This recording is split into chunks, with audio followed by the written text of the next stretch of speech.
أشرقت نفسي بنور من فؤادي حينما رددت يا رب العباد. بسم الله الرحمن الرحيم. إن الحمد لله نحمده ونستعينه ونستغفره ونعوذ بالله من شرور أنفسنا وسيئات أعمالنا. من يهده الله فلا مضل له ومن يضلل فلا هادي له. أشهد أن لا إله إلا الله وحده لا شريك له وأشهد أن محمدا عبده ورسوله.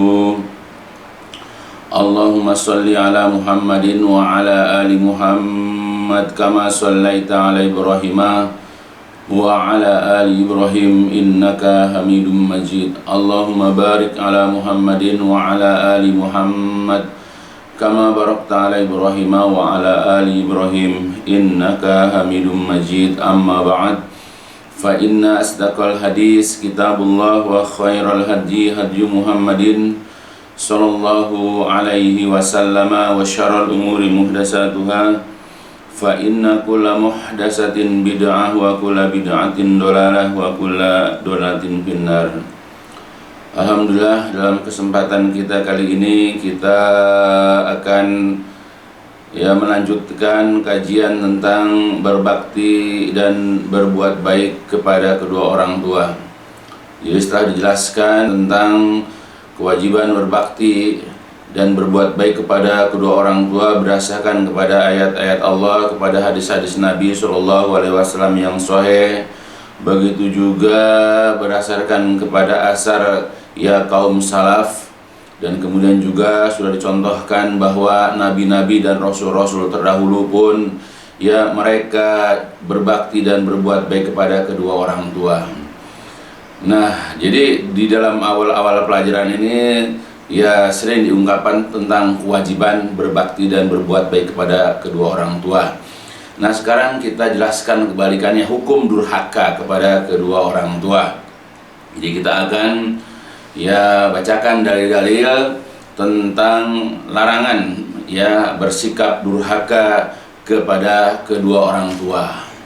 Jadi di samping Allah perintahkan kepada kita untuk berbakti dan berbuat baik kepada kedua orang tua, Allah dan juga Rasulullah telah melarang kita untuk berbuat sebaliknya, yaitu durhaka dan bersikap buruk kepada keduanya.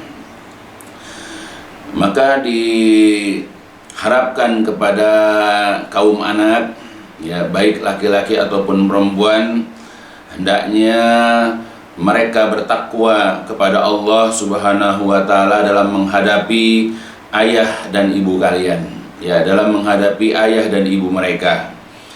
Berbaktilah kepada kedua orang tua, maka niscaya anak-anak kalian pun insya Allah kelak akan berbakti kepada kalian. Ketahuilah bahwa ridho Allah itu terletak pada ridho kedua orang tua kalian, ridho ayah dan ibu kalian, dan murka Allah pun terletak di dalam murka kedua orang tua. Kalian pasti sangat menyesalkan dan menyayangkan dengan maraknya fenomena, kejadian, peristiwa-peristiwa anak yang enggan berbakti kepada orang tuanya. Tidak ada penghargaan, tidak ada rasa hormat, tidak ada kepatuhan, perbuatan baik dan perilaku berbakti maupun sopan santun.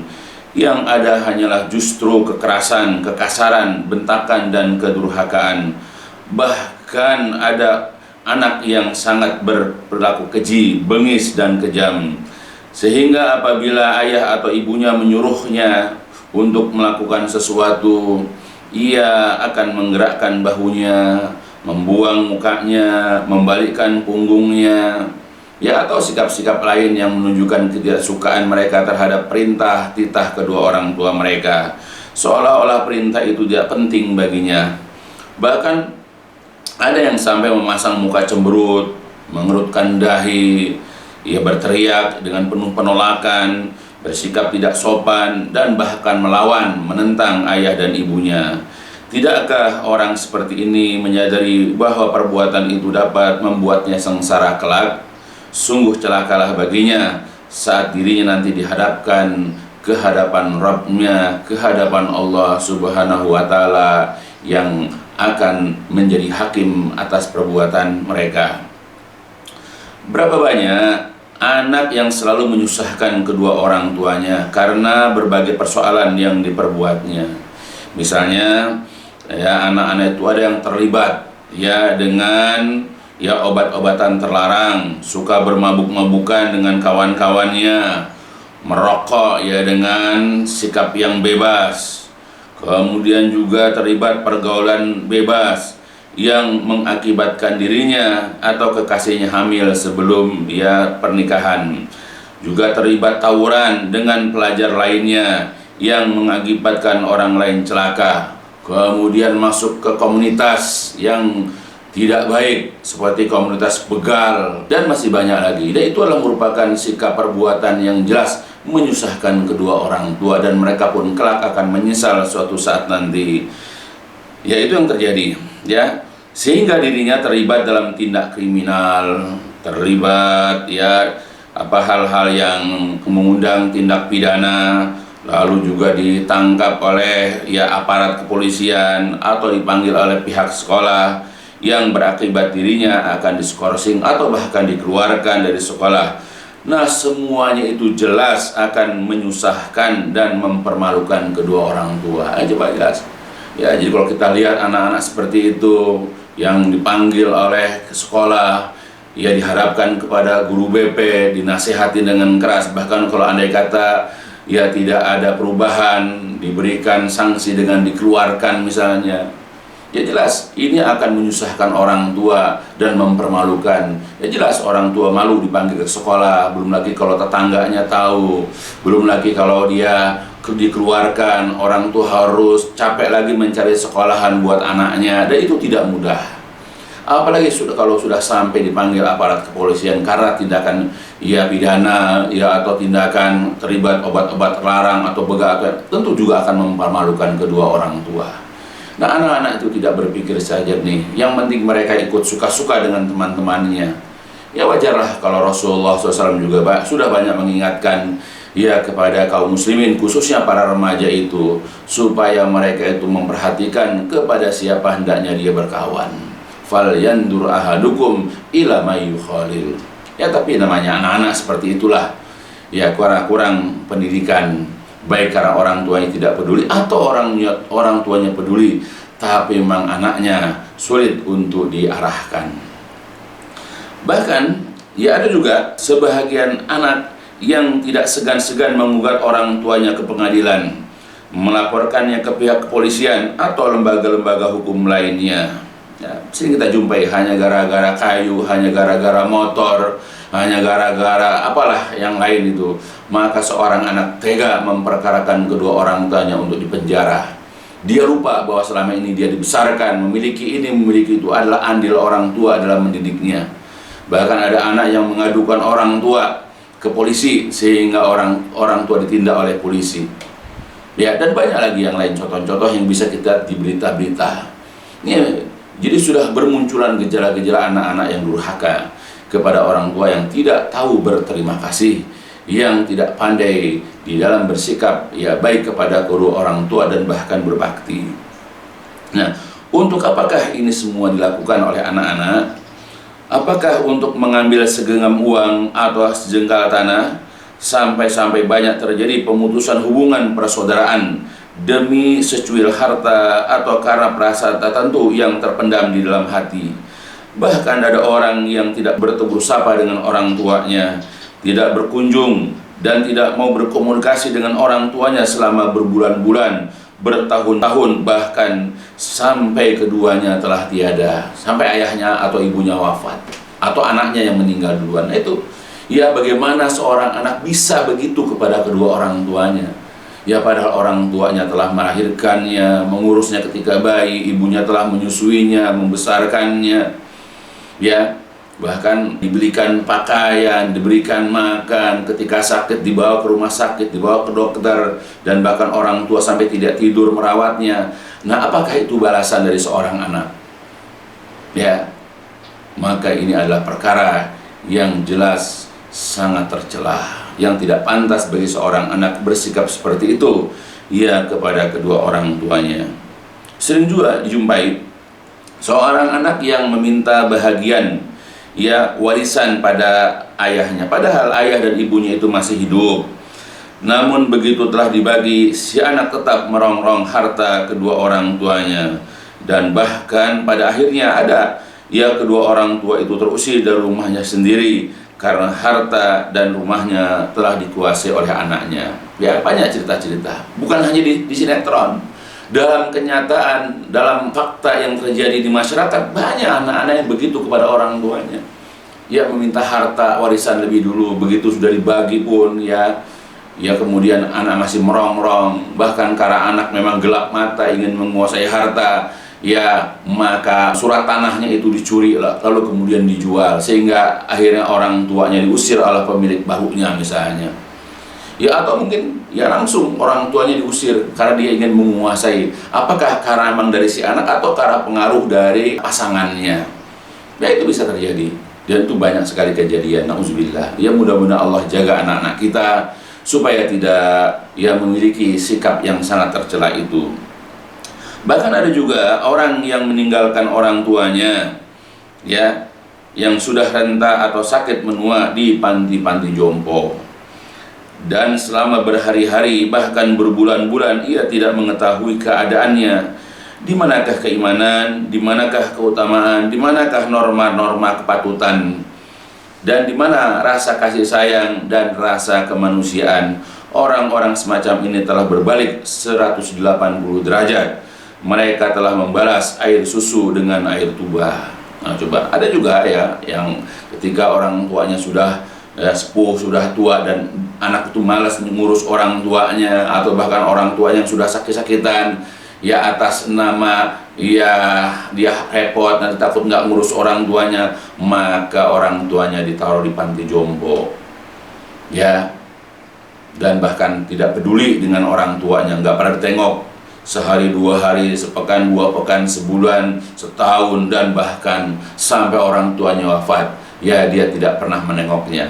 Dia tahu ketika ada pemberitaan dari panti jompo bahwa orang tuanya telah wafat. Nah, itu sering terjadi ya, padahal sebagai orang tua ya ada istilah ya, aku ingin ia hidup ketika ia ditimpa sakit. Ya, orang tua tuh begitu.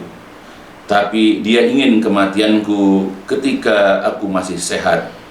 Aku senantiasa menjaganya dan bahkan anaknya ketika lahir, sedangkan ia membuang dan mengabaikanku ketika aku sudah renta. Coba, kita orang tua itu ketika anak kita ditimpa sakit, kita ingin anak kita ya kembali sehat, sembuh, dan bisa berlanjut hidupnya sampai dewasa.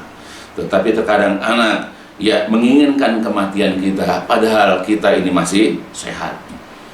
Ya, itu sikap perbedaan antara orang tua dengan anak. Nah, kita sebagai orang tua itu senantiasa menjaga. Bahkan bukan hanya menjaga dia, bukan hanya merawat dia, tapi juga merawat anaknya, merawat cucu kita coba. Ya, sedangkan ia itu si anak membuang dan mengabaikanku ketika aku sudah renta. Nah, itu bedanya sikap seorang tua yang penuh kasih dengan anak yang tidak memiliki rasa cinta kasih kepada kedua orang tuanya. Ya, hati-hatilah. Ya, karena memang begitulah sifat dan fitrah manusia, apalagi yang tidak terbentuk oleh keimanan dan rasa cinta kasih.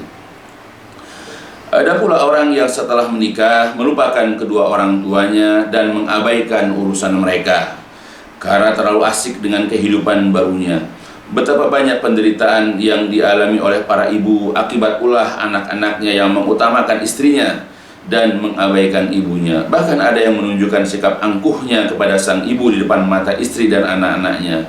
Sungguh betapa keji perbuatan mereka, sungguh celaka apa yang mereka perbuat. Nah, ada juga yang seperti itu. Ya, waktu masih tinggal bersama ibunya, baik sama ibunya, tapi begitu menikah dengan seorang wanita yang dalam pandangan anak yang laki-laki itu sebuah istrinya itu perfect, sempurna, sehingga dia mulai mengabaikan ibunya, mulai merendahkan ibunya. Ya, bahkan menunjukkan sikap angkuhnya. Dia berani menentang, dia berani memarah ibunya demi ya rasa suka istrinya itu. Ya, dan itu banyak terjadi juga. Bahkan dia ketika ibunya dengan istrinya bertengkar, dia lebih membela istrinya daripada ibunya yang selama ini membela kehidupannya. Coba. Nah, ini banyak terjadi. Ya, anak-anak yang tidak tahu berterima kasih kepada ibunya, dia lebih perhatian kepada orang yang baru dikenalnya daripada orang yang telah mengenalnya sejak dia lahir. Ya, lebih mementingkan orang yang baru hidup bersamanya daripada memperhatikan orang yang hidup bersama dia sejak dia lahir. Orang yang baru dikhawatirkan karena pernikahannya, ya, daripada seorang ibu yang mengkhawatirkan dirinya sejak dia dilahirkan sampai dia menikah. Bahkan sampai menikah pun seorang ibu masih mengkhawatirkan kondisi dan keadaan anaknya. Nah, itu terjadi. Sebagai anak, kalian harus selalu menjaga hak-hak orang tua dengan cara berbakti dan berbuat baik kepada mereka. Dan sebagai ayah atau ibu, kalian harus bisa membantu anak-anak kalian dalam berbakti kepada kalian. Jangan membebani mereka dengan tugas-tugas yang terlalu berat bagi mereka. Jangan terlalu ikut campur urusan pribadi mereka, lebih-lebih setelah mereka menikah. Kalau itu dapat menyebabkan retaknya hubungan dan putusnya tali cinta kasih dan keharmonisan di antara kalian sebagai orang tua dan anak.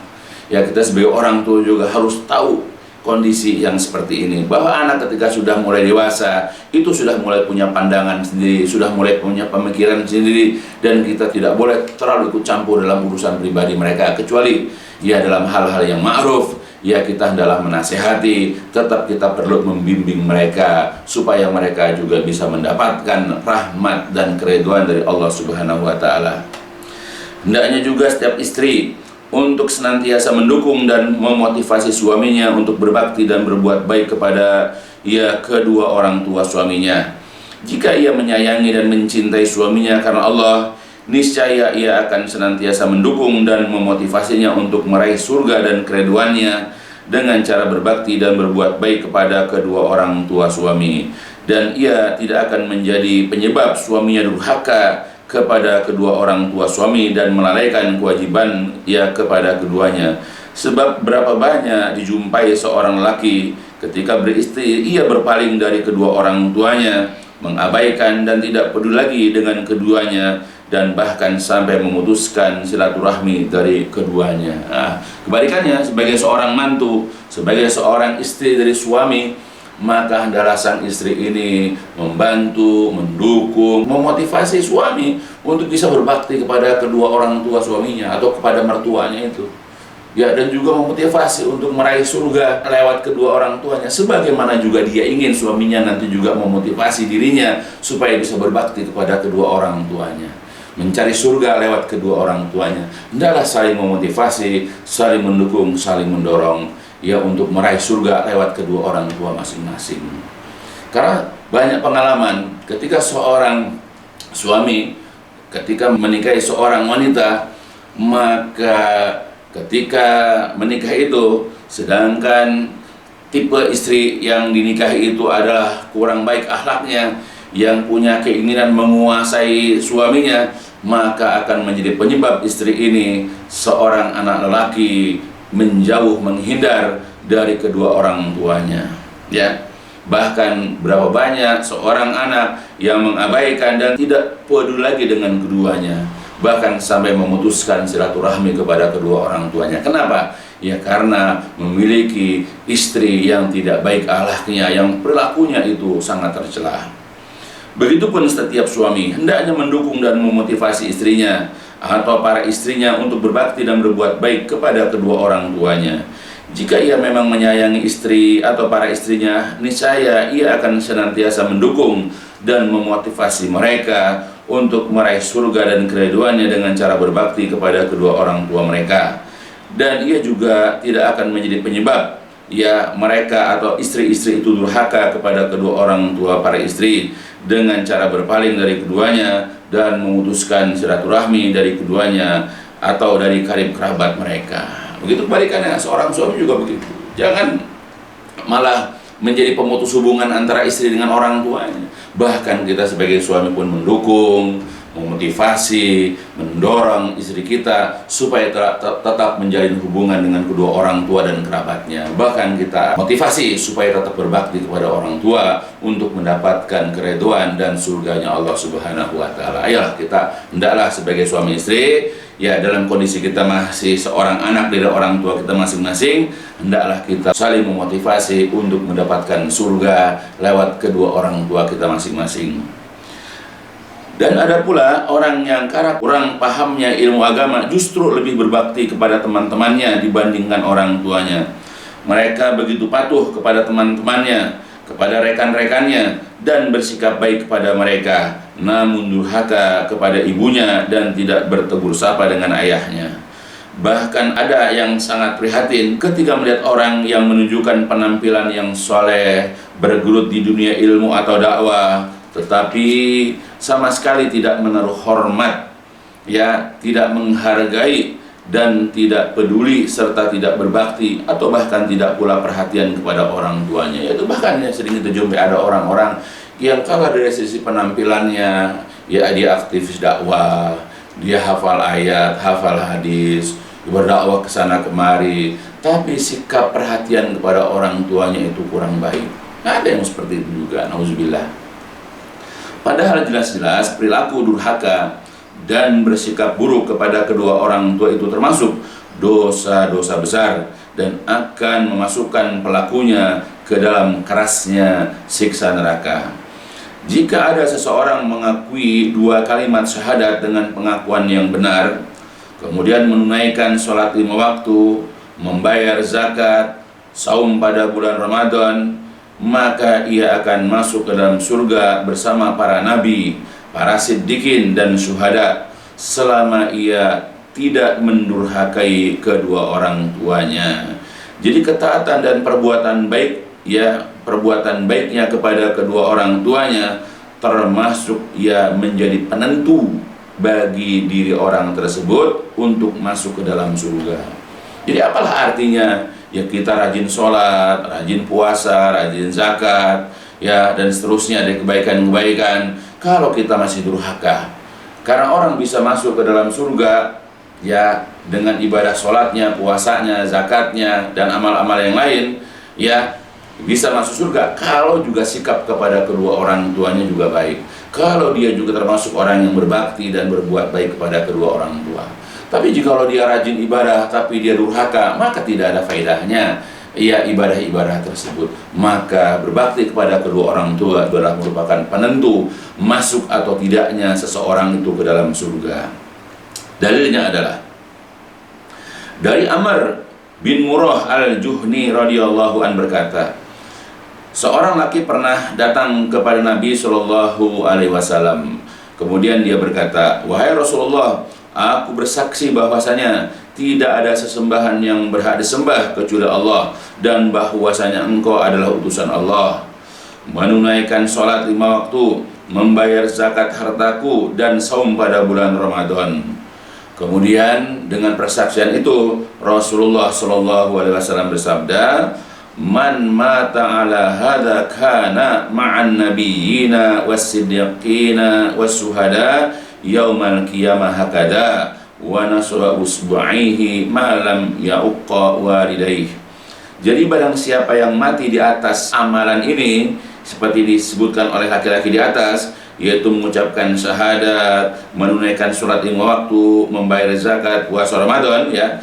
Jadi barang siapa yang mati di atas ini, maka ia kelak akan bersama para nabi, siddiqin, dan orang-orang yang mati syahid pada hari kiamat. Nah, seperti ini beliau mengangkat kedua jarinya, yaitu ini. Nah, dia karena dekatnya ya.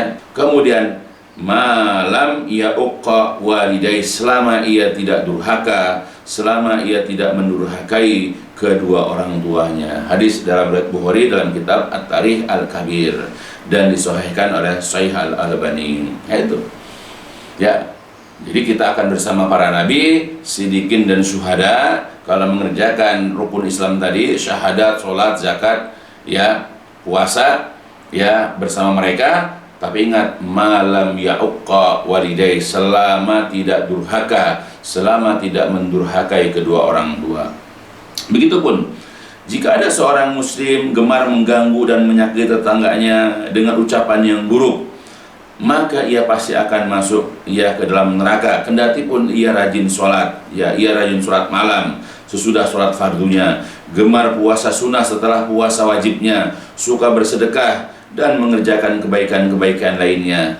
Jika ia bersikap buruk kepada tetangganya saja akan berakibat seperti itu, maka bagaimana ia bersikap dan berperilaku buruk yang ditujukan kepada orang tuanya, tentu akan lebih buruk lagi.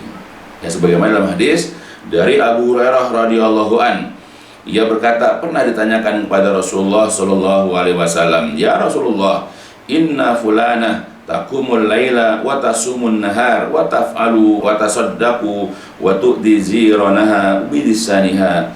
Faqala Rasulullah SAW, "La khaira fiha, hiya min ahlin nar." Qalu, "Wa fulana tusallil maktubah wa tasaddaqu bi aswar wa la tu'di ahadan." Faqala Rasulullah SAW, "Hiya min ahlil jannah." Artinya, ya Rasulullah, sesungguhnya si fulana ini suka melakukan sholat malam, suka berpuasa di siang hari, yaitu puasa sunnah, suka mengerjakan berbagai macam kebaikan dan bersedekah. Hanya saja ia suka mengganggu para tetangganya dengan lisannya, dengan cacian, dengan makian, dengan ghibah, dengan fitnah, dan semua perbuatan-perbuatan lisan. Maka Rasul bersabda, Rasul berkomentar, tidak ada kebaikan padanya, dia termasuk penghuni neraka. Lalu mereka bertanya lagi, sesungguhnya ada si fulanah yang lain mengerjakan hanya sholat wajib dan bersedekah hanya dengan sepotong keju, namun ia tidak pernah mengganggu seseorang pun. Maka bersabdalah Rasulullah, dia termasuk penghuni surga. Jadi walaupun dia rajin sholat setelah wajibnya, dia rajin puasa setelah yang wajibnya, dia banyak melakukan kebaikan-kebaikan, dia rajin bersedekah, tapi kalau dia suka mengganggu tetangga dengan kata-katanya, dengan ucapannya, dengan aneka ragam perkataan buruk, walaupun dia banyak ibadah, maka tidak ada gunanya, dia ahli neraka. Nah, itu kepada tetangga. Bagaimana kepada orang tua? Ya, dia mengatakan kepada ibunya bodoh karena hanya lulusan SD misalnya.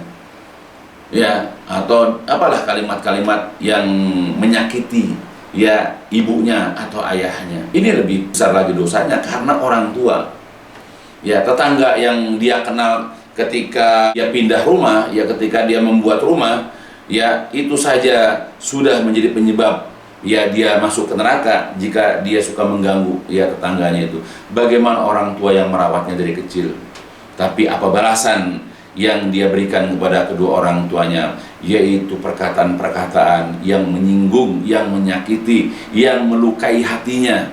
Tetapi orang tua terkadang tidak mau mengungkapkan itu kepada anaknya, tidak mau mengungkapkan kepada orang lain. Dia hanya memendam kepedihan, kesedihan dari sikap anaknya kepada dirinya, tetapi itu menjadi penyebab si anak itu nauzubillah ke dalam neraka.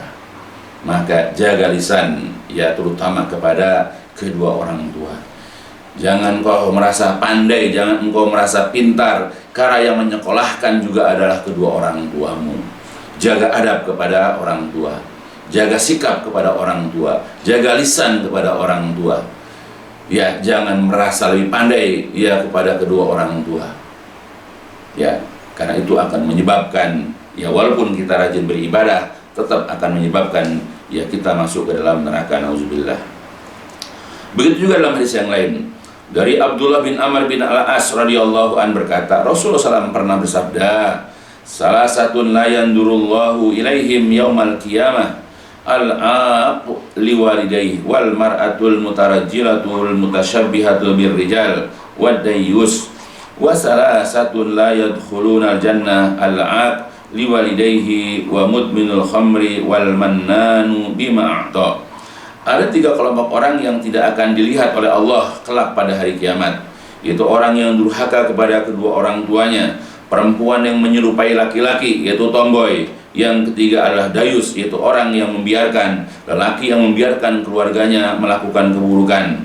Lalu ada 3 lagi golongan orang yang tidak akan masuk ke dalam surga, yaitu orang yang durhaka kepada kedua orang tuanya, orang yang suka minum minuman keras, dan orang yang suka mengungkit-ungkit pemberian kepada orang. Jadi di sini ada dua hal yang kita. Jadi ada pertama, Allah tidak akan melihat, dan orang yang tidak akan masuk surga. Yaitu satu, yaitu orang yang durhaka kepada kedua orang tuanya. Ya, jadi jikalau ada seseorang yang gemar durhaka, suka menentang, suka melawan, meremehkan, melecehkan, menyakiti hati kedua orang tua, maka siap-siaplah nanti Allah akan mengabaikan dia, karena Allah tidak mau melihat orang itu, dan bahkan orang ini na'udzubillah tidak akan bisa masuk ke dalam surga walaupun rajin ibadah. Begitu pula dari Abu Umamah radhiyallahu an bahwasanya Rasulullah sallallahu alaihi wasallam pernah bersabda, salasatun la yaqbalullahu minhum yaumal qiyamah sarfan wala adlan, aqun wa mannanun wa mukadzibun bil qadari. Ada tiga golongan orang yang Allah tidak akan menerima taubat dan tebusannya pada hari kiamat, yaitu orang yang durhaka kepada kedua orang tuanya, orang yang suka mengungkit-ungkit pemberian, dan orang yang suka mendustakan takdir. Di sini ya, salah satunya adalah ya orang yang tidak Allah terima pada hari kiamat kelak, yaitu taubat dan tebusannya. Salah satunya adalah orang yang durhaka kepada kedua orang tua.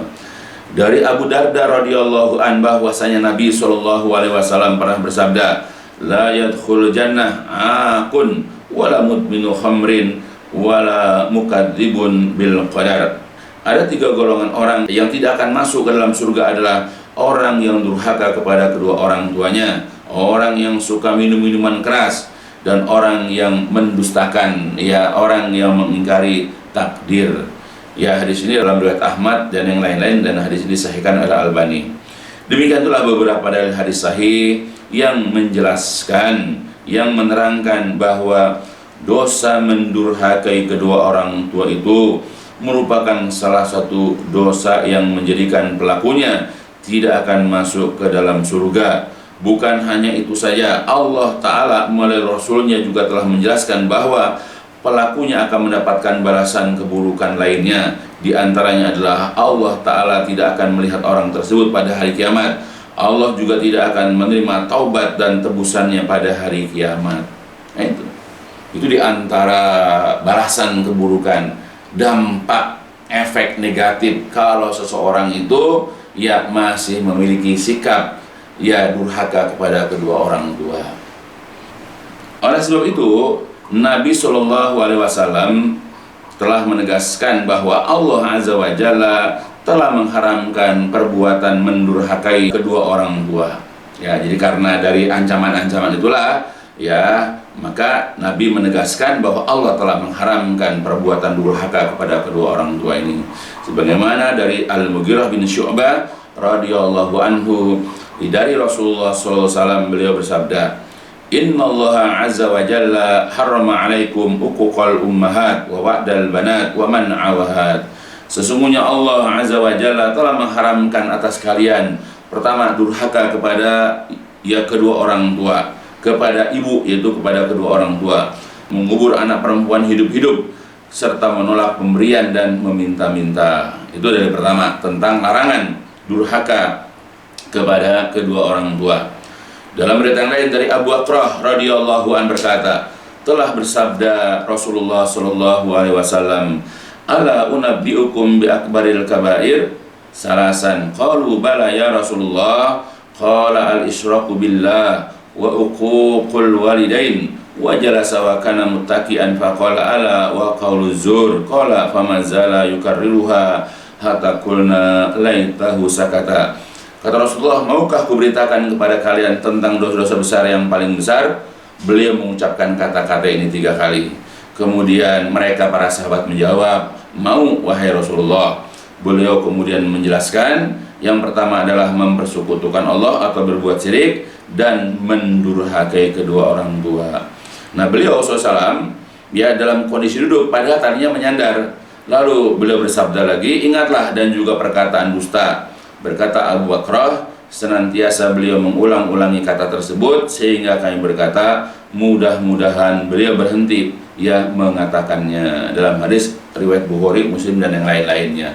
Jadi hadis ini menjelaskan bahwa ya perbuatan mendurhakai ya kedua orang tua adalah termasuk kabair, bahkan akbarul kabair, dosa besar yang paling besar. Nauzubillah. Rasulullah SAW telah meletakkan doa durhaka kepada kedua orang tua atau kepada salah satu dari keduanya itu setelah perbuatan syirik kepada Allah. Hal ini menunjukkan bahwa durhaka kepada kedua orang tua itu termasuk dari dosa-dosa besar yang wajib dijauhi oleh setiap muslim. Yang ketiga, diletak kalimat dosa besar yang paling besar adalah berbuat syirik kepada Allah. Yang kedua, durhaka. Jadi durhaka itu di bawah perbuatan syirik. Lagi dari Mu'adz bin Jabal radhiyallahu an, Rasulullah SAW telah berwasiat kepadaku dengan 10 kalimat. Di antaranya beliau bersabda, la tusyrik billahi syai'an wa in kutilta wa khurikta wala ta'uqanna walidaika wa in amaraka an takhruja min ahlika wa malika. Janganlah engkau berbuat syirik kepada Allah meskipun engkau dibunuh atau dibakar hidup-hidup. Janganlah engkau mendurhakai kedua orang tuamu meskipun keduanya menyuruhmu untuk pergi keluar meninggalkan keluarga dan hartamu. Dari hadis di atas dengan jelas menegaskan bahwa seorang muslim itu dilarang untuk mendurhakai kedua orang tuanya meskipun keduanya menyuruhnya untuk pergi meninggalkan keluarga dan hartanya. Ia tidak boleh ragu dan bimbang dalam mengikuti perintah keduanya selama keduanya tidak mengajak kepada kemusyrikan dan perbuatan maksiat kepada Allah Subhanahu wa taala. Bahkan Rasulullah SAW telah menjelaskan bahwa durhaka dan memutuskan silaturahmi kepada kedua orang tua itu menjadi salah satu penyebab disegerakannya hukuman bagi pelakunya di dunia. Apakah balasan berupa kedurhakaan anaknya lagi kepadanya, atau dia dijauhkan dan dikucilkan oleh keluarga dan teman-temannya, ditimpa kesulitan hidup, ya dalam masalah ekonomi, ditimpa penyakit yang menyengsarakan dan lain sebagainya. Ya, jadi akan dibacakan di sini hadis selanjutnya bahwa ya perbuatan durhaka kepada kedua orang tua ya juga adalah merupakan pemutusan hubungan silaturahmi kepada kedua orang tua. Boleh jadi ia akan menjadi penyebab disegerakan hukuman di dunia ini bagi pelakunya. Nauzubillah. Ya, jadi kalau ada kata misalnya sekarang kita banyak yang mengalami kesulitan, anak-anak kita durhaka, mungkin dulu kita semasa hidup ya orang tua kita begitu kepada kedua orang tua. Introspeksi diri. Sebagaimana dalam hadis Anas bin Malik radhiyallahu an berkata, telah bersabda Rasulullah sallallahu alaihi wasallam, kata beliau, babani muajjalani uqubatuhuma fid dunya, al-baghyu wal uquq. Ada dua perkara yang akan disegerakan hukumannya di dunia ini, yaitu perbuatan aniaya, perbuatan zalim, dan yang kedua adalah durhaka kepada kedua orang tua. Hadis riwayat Imam Al-Hakim dan disahihkan oleh Syekh Albani. Ya, jadi ada dua hal, ada dua perkara yang boleh jadi hukuman keduanya itu disegerakan, diberi di dunia ini. Ya, tadi misalnya entah itu seperti dia berbuat zalim atau berbuat itu kepada seseorang, atau ditimpa penyakit, atau ditimpa kemiskinan, atau apapun itu. Nah, apa kedua perkara itu? Pertama, perbuatan zalim. Orang kalau suka berbuat zalim kepada orang lain, suka merampas harta orang, suka memukul orang, suka merusak kemuliaan orang dengan fitnah, ya boleh jadi Allah segerakan hukuman di dunia ini di samping nanti hukuman di hari kiamat. Dan yang kedua ini kita bahas adalah perbuatan durhaka. Jadi orang-orang yang durhaka kepada kedua orang tua boleh jadi ya Allah segerakan hukuman di dunia ini dengan timpakan penyakit, disengsarakan hidupnya dari ekonomi, banyak difitnah, dijauhi orang, dikucilkan orang, atau boleh jadi dia juga kalau punya anak nanti anaknya lebih durhaka daripada dirinya ya kepada orang tua, barangkali begitu, wallahu alam. Ya, Allah yang paling tahu ya apa yang pantas menjadi hukuman bagi orang yang durhaka kepada kedua orang tua di samping yang berbuat zalim tadi. Begitu juga dari Abu Bakrah radhiyallahu an berkata, telah bersabda Rasulullah sallallahu alaihi wasallam, "Ma min dambin ajdaru ayu ajjalallahu li sahibihil uqubah fid dunya ma ma yadakhiruhu lahu fil akhirah minal baghi wa qati'atir rahim." Tidak ada dosa yang lebih pantas disegerakan hukumannya oleh Allah bagi pelakunya di samping apa yang akan didapatnya pada hari kiamat nanti daripada perbuatan aniaya dan memutuskan silaturahmi. Ya. Jadi itu perbuatan yang lebih pantas, yang pantas disegerakan buat orang ya yang melakukannya itu ya di dunia itu, ya di samping nanti dia akan juga mendapatkan balasannya di akhirat, daripada perbuatan aniaya dan suka memutuskan silaturahmi, yaitu silaturahmi kepada orang tua, kepada kerabat dan yang lain-lainnya. Ya maka boleh jadi itulah menjadi penyebab, ya menjadi pendorong ya Allah menyegerakan hukuman itu. Nah, makanya dengan dari inilah ya kita harus selalu waspada, kita harus selalu berhati-hati, berusaha menjauhkan diri ya dari perbuatan durhaka kepada kedua orang tua, karena sudah jelas keburukannya. Ya, di hari kiamat jelas keburukannya, dan terkadang juga di dunia ini Allah bisa jadi akan menimpakan bala, Allah akan menimpakan hukuman, Allah akan juga menimpakan azab kepada orang-orang yang durhaka kepada kedua orang tuanya. Ya mudah-mudahan ini jadi pelajaran buat kita yang masih memiliki kedua orang tua untuk senantiasa berbakti, berbuat baik, menjaga perasaan mereka, memuliakan mereka, menghormati mereka, ya menjaga kesehatan mereka, memenuhi kebutuhan mereka, dan jangan sekali-kali kita melukai hati, membuat perih hatinya. Janganlah membuat sedih, jangan membuat kecewa, jangan membuat mereka masyghul, jangan membuat mereka itu ya menderita akibat ulah perbuatan kita, karena bisa jadi itu adalah merupakan salah satu ya disebut dengan durhaka, karena mengatakan saja kepada orang tua tidak boleh, apalagi lebih daripada itu. Ya, nah itulah makanya diharapkan ya kepada seluruh pada kaum muslimin yang ya masih memiliki kedua orang tua, hendaklah menjaga sikap berbakti kepada orang tua dan hindari, jauhi perbuatan mendurhakai mereka.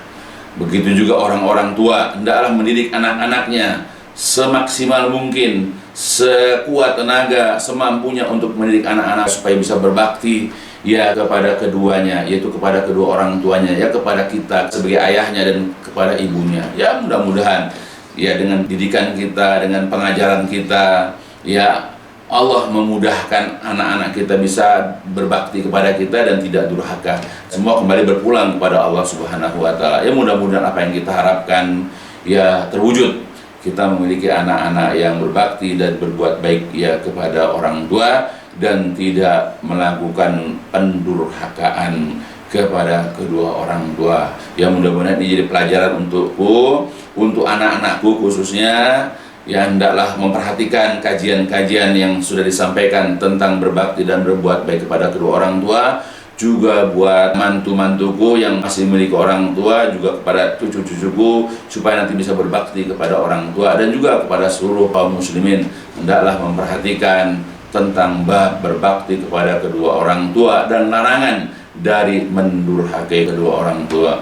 Ya mudah-mudahan apa yang disampaikan ini jelas, mudah-mudahan bisa memberikan faedah dan manfaat. Ya kurang lebihnya ya dimaafkan. Insyaallah masih ada beberapa penjelasan tentang berbakti dan berbuat baik kepada kedua orang tua. Insyaallah akan dilanjut. Walhamdulillahirabbil alamin. Subhanakallahumma wa bihamdika asyhadu an la ilaha illa anta astaghfiruka wa atubu ilaik. لسوف أعود يا أمي أقبل رأسك